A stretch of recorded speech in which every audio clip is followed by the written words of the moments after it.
Hi guys, we're going to talk a little bit about cabinet pulls today. So this one here that you see, first of all, this is a pull, not a knob, and of course it's on a 5-piece drawer front. So here you see this beautiful bronze, it's got a nice texture, it is a bar pull style. And I want you to come over here to this other side because we really also want to just show you how just changing the color of your cabinet pulls can really make your cabinet pulls pop or not. Over here you see the exact same style in black.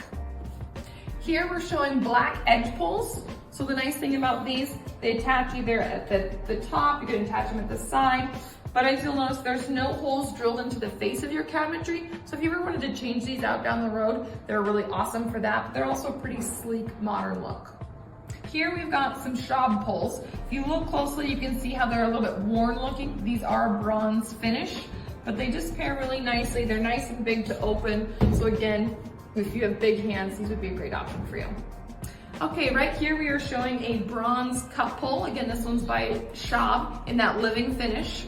And over here, similar, a knob in the living finish. One thing you do have to be careful about knobs versus say pulls or cup pulls is that these can turn over time. So if you look closely, you see how that can turn a little bit. And if they're square like that, they can get off kilter and really kind of bug you because they're not perfectly straight.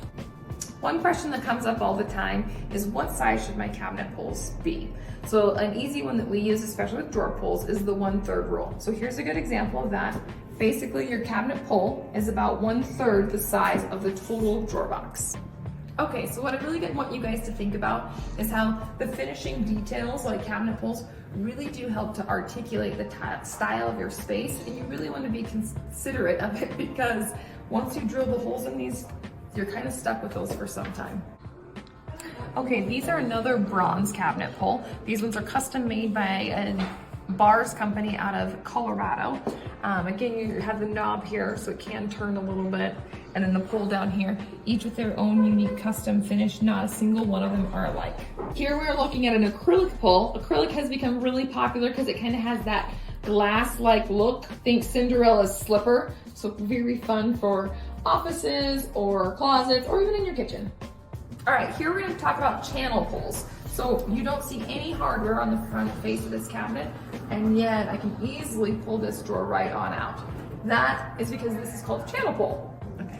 On this display, we show knobs and pulls intermingled. So we've got knobs on the doors, or pulls on the drawers, and it's okay to either do all knobs, all pulls, or to intermingle. One thing to keep in mind is that pulls can sometimes be a little bit easier to just physically pull out versus the knobs, and again, you don't get that turning.